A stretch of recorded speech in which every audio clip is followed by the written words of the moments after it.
Hey everyone, so I'm going to be doing a video on replacing tiles on a completed floor. These two tiles right here I'm going to be removing and replacing, and it doesn't look like there's anything wrong here, and at this angle looks fine. But when you walk in, the first thing you see is the fact that this tile comes high, this tile goes low, it's a very significant difference. And just it's the first thing you see when you walk in my house, so, and it just stands out. The rest of the tile was pretty good, so but in some cases you may have a cracked tile or scratches or whatever, and you may want to replace an existing tile. If you're going to do this, you're going to attempt to do this, see if you have tile that actually match the tile you're going to replace. So this happens to be leftover, and it's the same run, so it's the same shade. You have different runs, you'll actually have a run number associated with your box of tiles, and everything in that run will match as far as color goes. But there's, if you have a different run number, it's most likely the tile will not match. But it turns out I had some extras from this run, so it matches, and I'll be able to use these two here as the replacements. So for the removal of the tile, I'm going to be using these tools here. For safety, you're going to have my safety goggles, and then just some air cover. I have my dremel with the grinding bit, you can see right there. So I'll be using that. Reciprocating saw.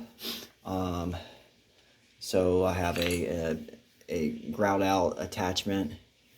And then grout saws, there's the kind with like the textured rough blade, and then you got the kind of the one with the saw teeth here for removing the grout.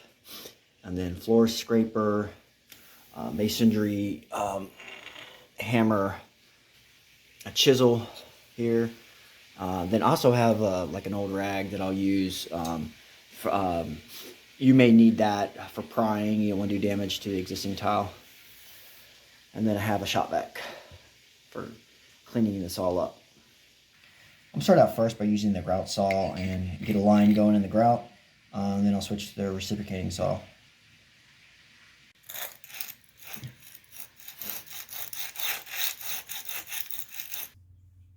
So I got the grout removed on this one side here. Using this grout saw with teeth. It does real good to kind of cut down in there.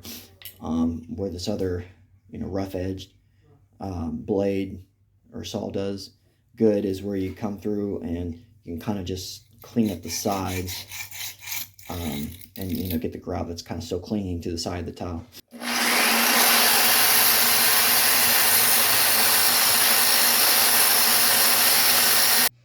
Okay, so between the two grout saws and the reciprocating saw grout out attachment,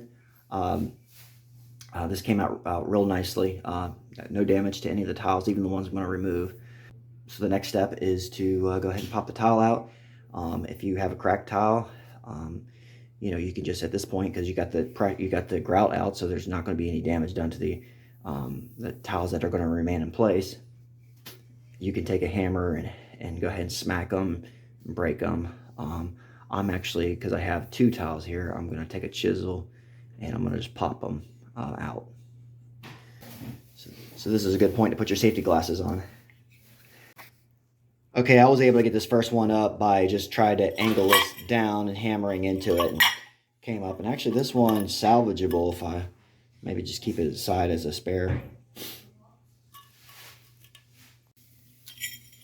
And so for this next one, I'm going to just do the same thing, kind of come at it at an angle.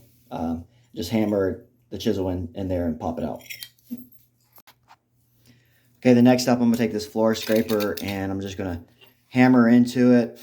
I go through a lot of floor scrapers because I don't have any with like that's meant to be hammered into, but I find they're really useful for getting off mortar.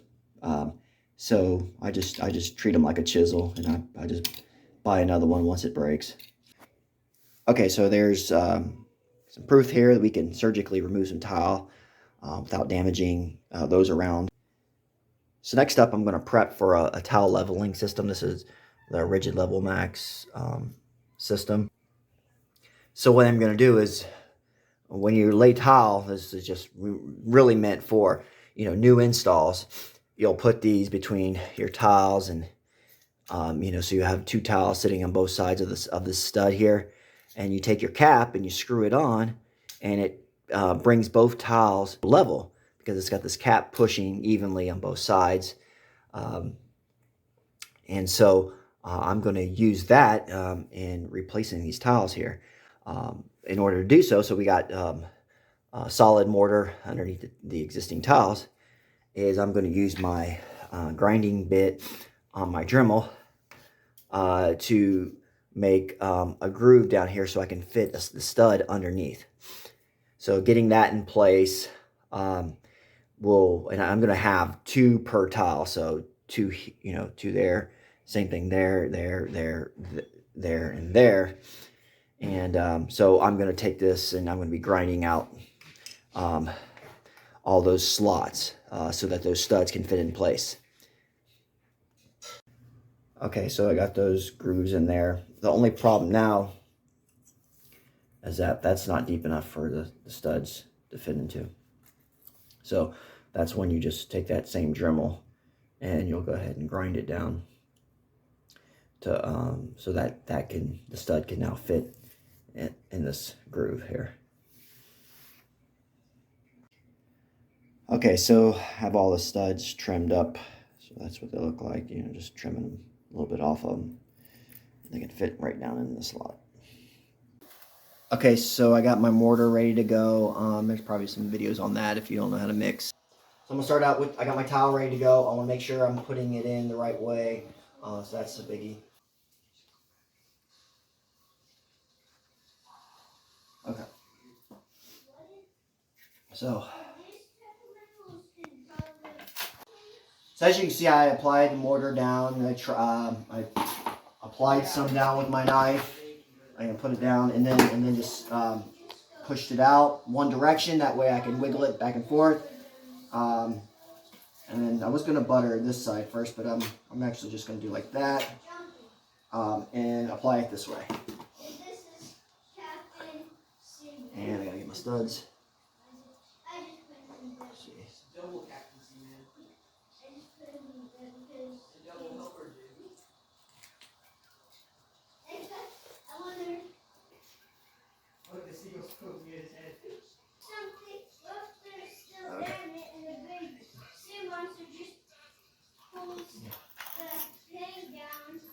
It would depend on how big the boat is. If the sea monster's huge and it's a tiny boat, he could probably pull it down. And then it's a huge boat and a tiny sea monster.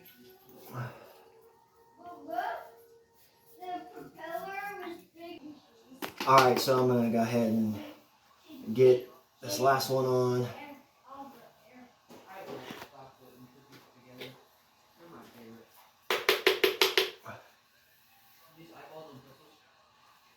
This time I'm going to do the lines this way and then give me more opportunity to wiggle this way. So the trowel lines go that way, I can wiggle like that.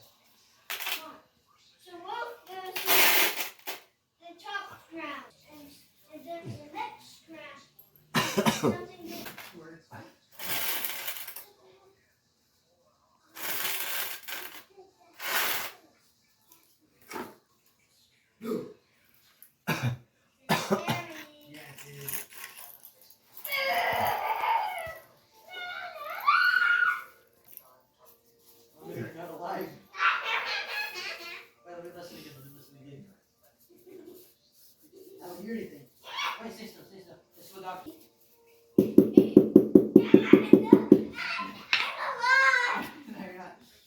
So at this point, I'm going to go ahead and put the caps on to get these tightened up.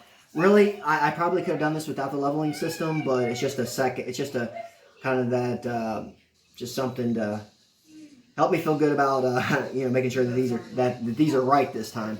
So because they look pretty good, but I'm gonna go ahead and clean up the edges here, and then I'm gonna put the caps on. And one thing with the smaller tile in this Rigid Level Max system is that it tends to spin the tile. You know, as you spin the tile, the cap, it'll twist the stud and twist the tile a little bit. So in order to kind of deal with that, I'm just putting some studs in. I mean some shims in place.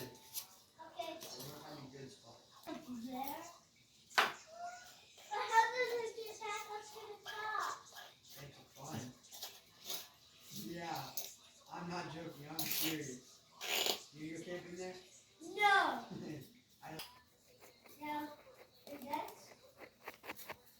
So there you have it. So I got that first one. I'll do the second one the same way. Obviously, with Level Max, this is probably overkill, but I just wanted to get these tiles right. Everything looks good. So what I'll do is I'll wait till the mortar to dry, and then you just simply go through with the rubber mallet and smack the caps right here, and they pop right off. And I'll probably do a little bit of mortar cleanup, and I'll be ready to grout.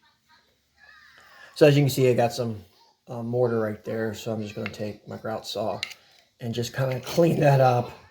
And really what I'm doing is I'm taking along the edge here, and you can do that without chipping, just to get that cleaned up and prepping it for grouting.